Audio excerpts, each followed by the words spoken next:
So here we are again. Rod, I'm going to start with you. Can you just walk me through what's the state of the market today compared to where we were 6 months ago when we did the last report debrief?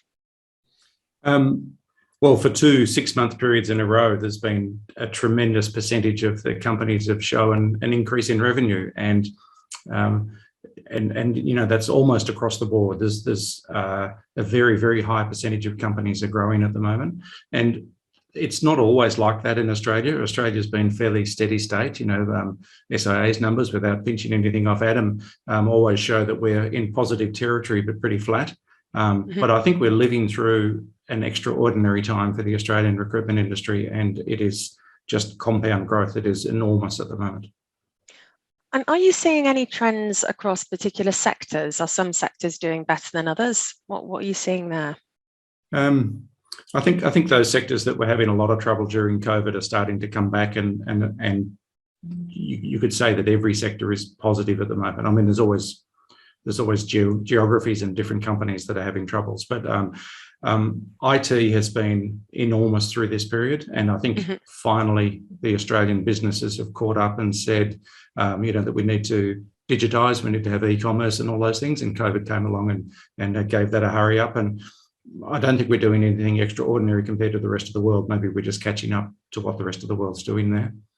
And then look, health is great. Anything that is technical is great. So scientific, engineering, mining in Western Australia and Queensland is going great. There's just some really, really standout sectors within that. But in general, everything is doing well. And are you seeing any key sort of states or areas of particular growth? New South Wales versus Victoria, or is it across the board? If COVID has done one thing, it's made state rivalry rather strong. So it'll be interesting to look back and see what the impact of the different political approaches have been on each of the states. Nigel lives in Victoria, so I might have a first-hand opinion of how that's going. But look, Western Australia is going tremendously well because the mining industry was able to keep going at full throttle during COVID.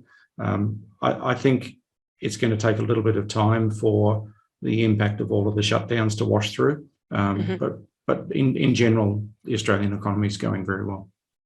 And so things are booming by all accounts, same as last report.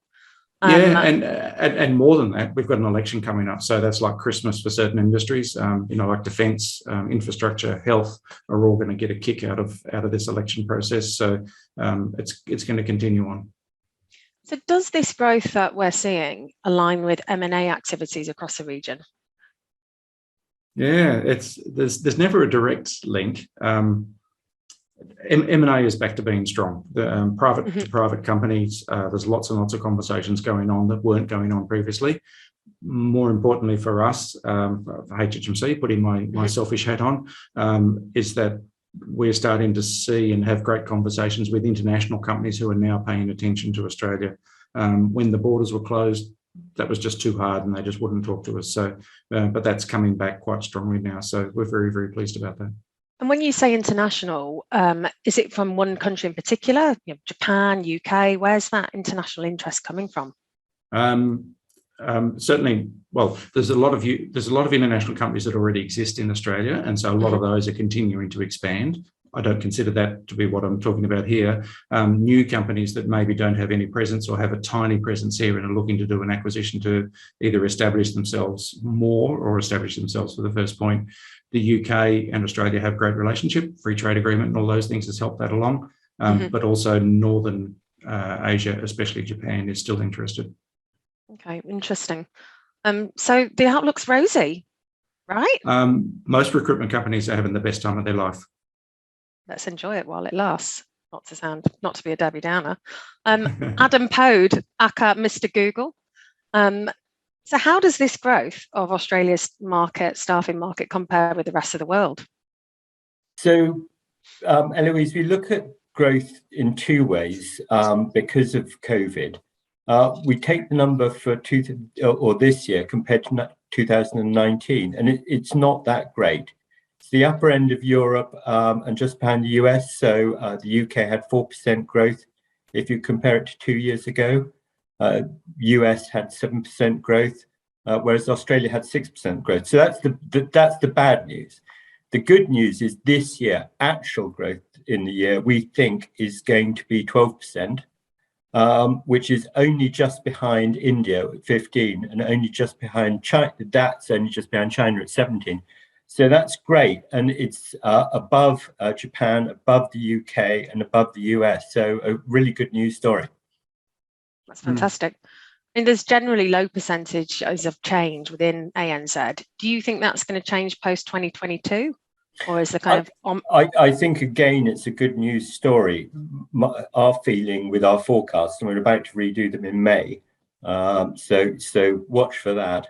But our feeling is that actually Australia was behind in the growth rates, and it's adjusted. So the growth rates now are only going to get better, we think, next year. Whereas for, say, the UK or the US, we see maybe growth slowing. Hopefully not grinding into a halt, but certainly slowing, despite the massive amount of labour shortages. So in spite of, COVID, we've seen massive growth and, the feeling is quite buoyant. Do you think this is the last survey that will be talking about COVID? Has COVID gone away? Is it lingering on? What do you think the impact's going to be? May we all hope so. I know, fingers crossed. But Adam, from your perspective, how do you see COVID kind of continuing to impact the market? So as Rod was saying, it's going to be a really interesting one. There is a concern that Australia is about to be hit by BA2. You can remember BA because British Airways is being grounded at the moment in the United Kingdom. Because pilots are testing daily, and they're showing up with COVID. So a lot of short-haul flights have been cancelled, and that's happening in the UK. It hasn't hit America yet. It hasn't hit Australia yet. So there is a slight concern there if the Australian government goes, hits the reverse button. But the good news is that BA2 is while everybody's getting it, very few people are sadly dying of it. So watch this space. One of the resounding things that came out of this report is that everybody is feeling the pinch of a candidate short market. There's just not enough talent to go around. Is that what you're seeing elsewhere in the world? Massively so. And it's interesting. Phil Lowe, the governor of the RBA, was actually fairly sanguine about candidate shortages in Australia. I think, fairly carefully so. But UK, America in particular, is every single business we are hiring outside its doors and giving the hourly rate to try and attract candidates in. So it's a massive issue, just about in a lot of the world. Obviously, some Asia Pac markets doing slightly better, but on the whole, there are just not enough people around. And COVID aside, if we look at the conflict in Russia, Ukraine, are you seeing this impact market performance elsewhere in the world? And do you expect it to make a dent in Australia, New Zealand? I'm fairly sanguine about Australia and New Zealand. I don't think it will have that much knock-on impact, except if the trend, a lot of firms are talking about nearshoring. So a lot of German firms that have had work done in China are saying, well, hang on, we can't fill the orders that we've got, so we're going to bring the work nearer at home. And a lot of them were talking in Germany about taking it nearer to home to Ukraine. So go figure what's going on there. But if China slows down, and there's not that much sign it's going to happen, but if China slows down, it'll have a knock-on effect on Australia, I think. But I think Rod and Nigel will have a much better idea about that than I do. Rod, Nigel, would you expect geopolitical tensions with Russia, Ukraine to have much of an impact on us here in Australia, New Zealand? We've only just got the February figures in, and February were record numbers again.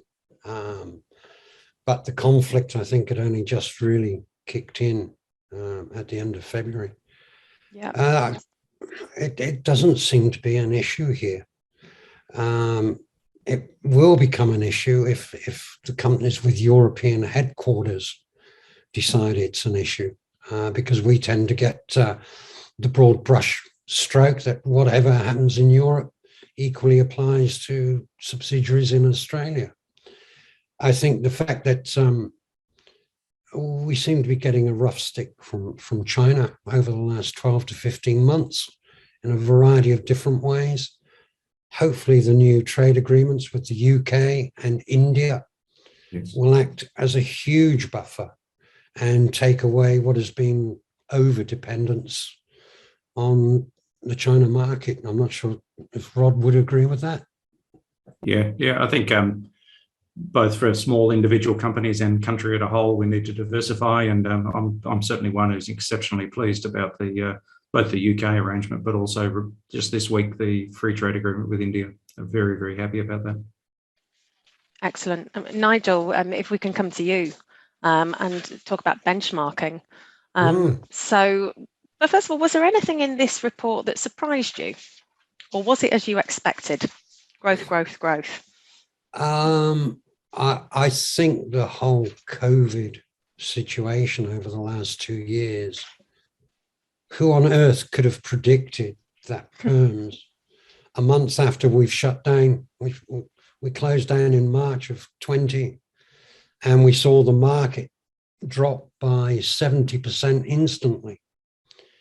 I don't think anyone could have predicted that by May, Perms would be climbing at a rate that I've not ever seen before, and that the demand on the Perm market has been exceptional. One would have expected in troubled times to see the temp and contract market take off. But I think the message of everyone leaving all at the same time has perhaps swayed employers towards taking more permanent staff rather than using temp and contract staff to get over the bumps and lumps. But here in Australia, it's been the tale of many states. Victoria spent the most time in lockdown and has received the most damage done. And I think it's going to take 5 years for Victoria to come back to what it was. The damage has been immense. So many small businesses are closed. And, 265 days of lockdown. That's a lot of cafes, small retailers, your pub, your local restaurant. I would say at least 20 to 30% have gone and will never be seen again. It's frightening. It's horrific. Yeah. And thinking about the temp and contract sales side then, how does performance for temp and contract compare to, say, 2020? Yeah, if we look at 21 versus 20, median growth on temps was 33% year on year. If we look at perms, that was 45% year on year. If we look at the top end of the market, the doubling of your numbers is not unusual. Is that if you were in the right market, in the right state, then it's been an absolute pot of gold. And now that all of the states are open, I've got to say, I have never seen the market this buoyant. And all the owners I speak to are rubbing their hands with glee. And that is not what you would expect coming out of a pandemic. There is so much pent-up demand. And are you bullish about what the next 12 months will look like? I am, provided that the war in Ukraine doesn't really escalate. That doesn't seem to be having too much impact as it's isolated. I am very bullish. I think this would be a record year for both temp and contract and perm. I think as we go into next year, I would expect perms to slow slightly, but so much depends on European parent companies. And that has a great big impact on Australian companies. So if all things stay equal, I think this would be another record year. Wonderful time to be in recruitment. Rod, Oh, would you concur? Oh, look, I don't see as many of the P&Ls as Nigel sees with his benchmarking, but I'm just blown away by some of the companies I talk to, relatively small companies that you think might turn over half or $1 million profit, turning over $5 million profit in the last year and things like that. It's just extraordinary and probably never to be repeated.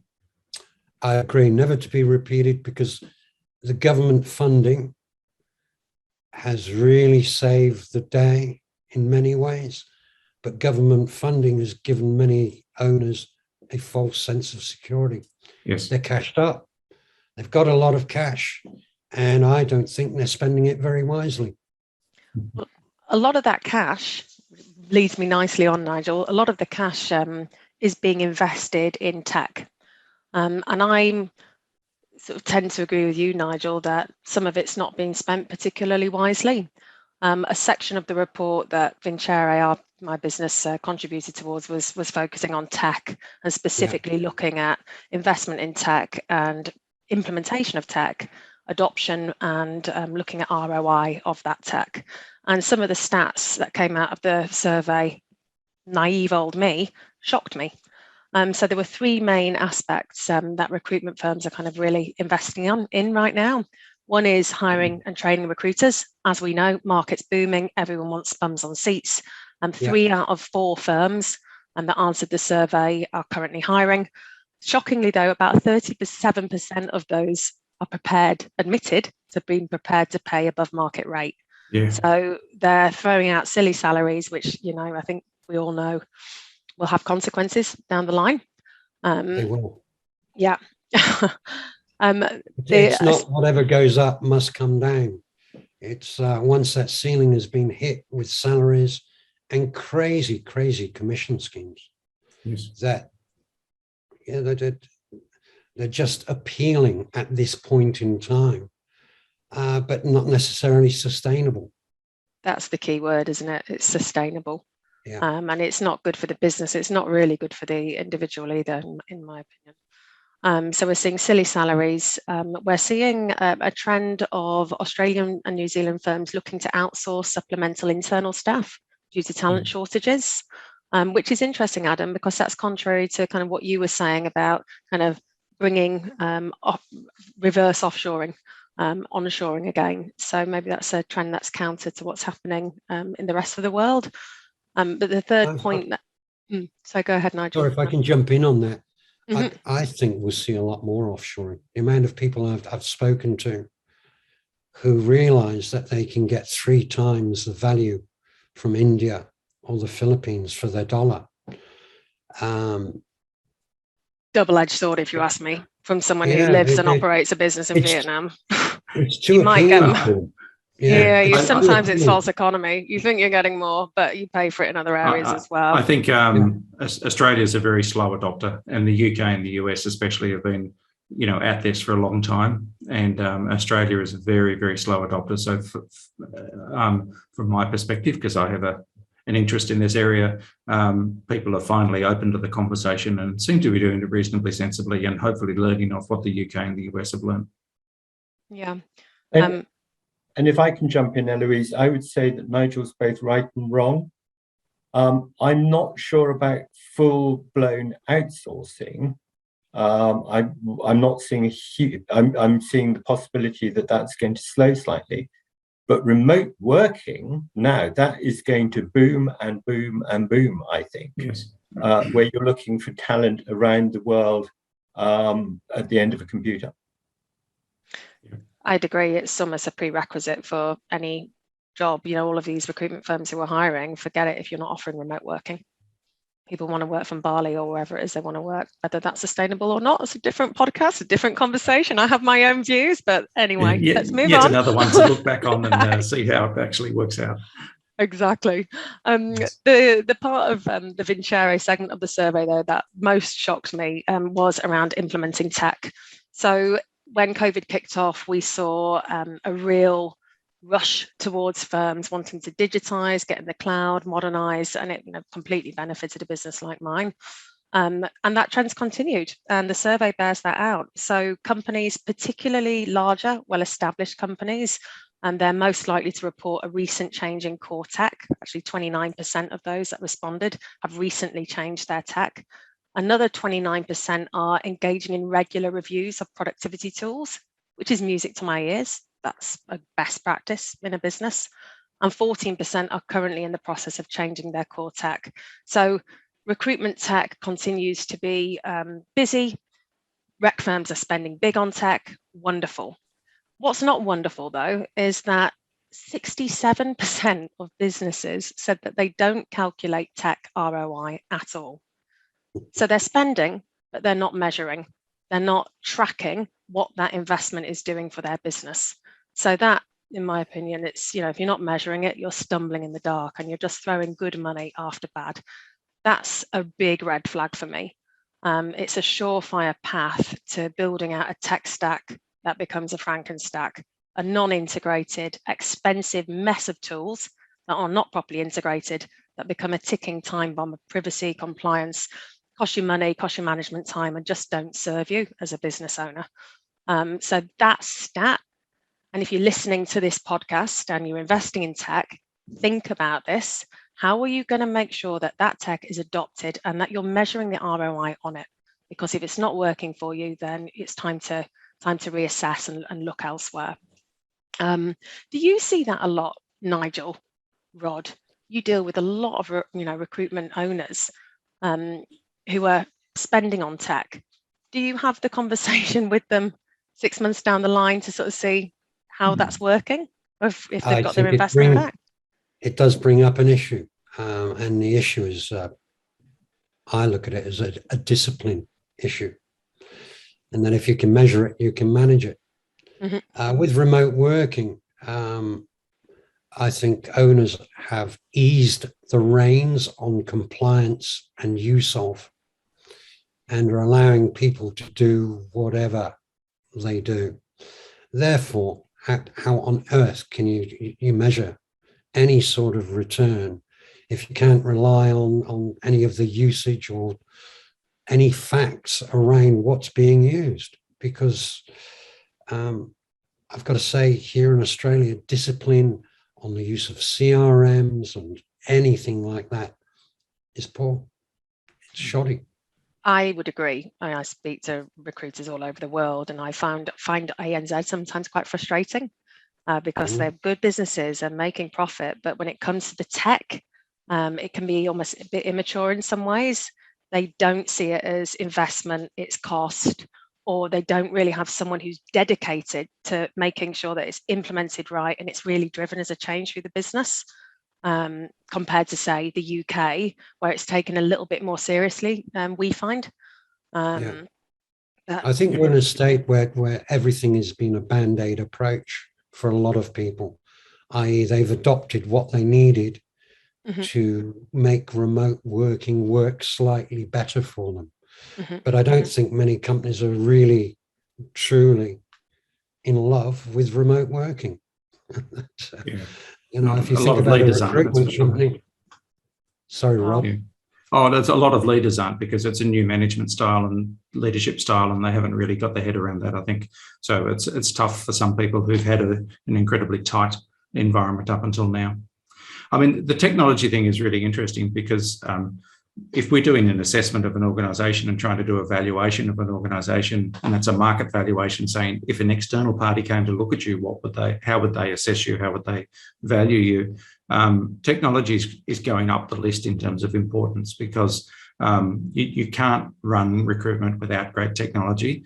You can't run recruitment without keeping up with that technology. So it needs to be a corporate capability. Nigel called it a discipline, a corporate capability of being able to investigate, test, fail fast, integrate. All of those skills need to be within the organisation. And I think it's actually getting more than that. If you're running a temp desk, if you don't have good integration between your technology sets, if you don't manage compliance through technology, if you don't manage fraud through technology, if you're not doing those things, then you're seen as a risk and you're probably going to get a lower valuation. That's interesting, actually, that you can tie that that sort of tech strategy and approach directly to evaluation. And I'd agree with you, Nigel. I think it is a discipline. And I think that because the market is booming so much now, it's a discipline that if you don't have it and you don't learn it quick, when the market dips, you'll be caught short, basically, because they're having that clearly defined proper tech strategy that goes from implementation through to tracking of ongoing ROI, that will absolutely separate the best recruitment firms who will thrive for the next few decades to the ones who'll thrive when the market's good and drop off when it's not. I have to agree. It's interesting. Most things are dropping to the lowest common denominator of what can be done. And that's sad. That's sad. And that I think a lot of owners are very frightened to tighten the screws too much, because there are too many opportunities for their people to move quickly at short notice.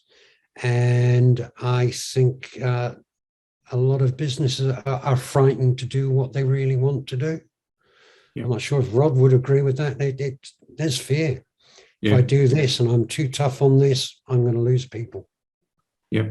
If you go back sort of 15 years ago or something, and you'd say that people used to write down and get their processes and their culture set in stone, and they'd say, this is the way we do things around here, and they'd produce little posters and put it up on the wall.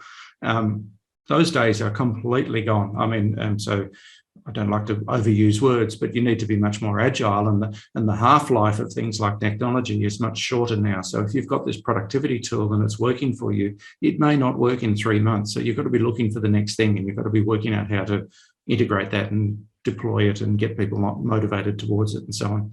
And that, that sort of level of enthusiasm and engagement and rapidity of process and activity is something that some companies are really struggling with. Yeah, I would agree with that. Rod, when can we expect the next report? On the half year. I mean, it seems to come around incredibly quickly. It's here we are I'm thinking about the questions and the topics for the next one. We'll get the survey out towards the end of May, and that way we can produce the report for early July. Before we finish, chaps, I'm going to have a crystal ball moment. Adam, starting with you, we're going to hopefully we'll do another one of these debriefs in 6 months' time. What will we be talking about? Will everything still be rosy? What do you reckon? Everything will be rosy, particularly in Australia, but people will start being nervous about 2023 and inflation. Nigel Haas, crystal ball moment. I've got to agree. I think this is going to be a record year. I think 2023 is the year that all things come home to roost and we get into whatever is our new normal. And crikey, Nigel. Oh, no. And what they realize is that their costs are out of control. And my fear is that inflation and cost is really going to cause issues that a lot of people just haven't brought into account. I think we're being misled when it comes to what inflation is truly running at. Yep. Globally, yeah.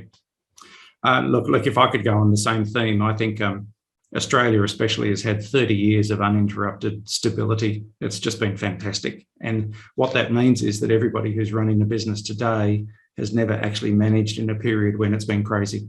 And so if you go back to 15 years or so before the last 30 years, we had, mostly through local politics, we had weird stuff during the Whitlam years, and then we had crazy inflation, and we had all sorts of things.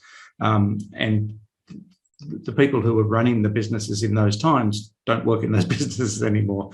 And so we're entering new periods where a lot of people haven't experienced this. They don't have the right clauses in their contracts. They don't know how to manage staff. They don't know how to do a whole range of things. And I think inflation and cost control is going to be just about our number one. Interesting. So let's leave it there for this time, fellas. On a note of rosy optimism, but with a kind of hint of get ready and perhaps be a little bit prudent here, because 2023 might not be quite as rosy as we've had it this year.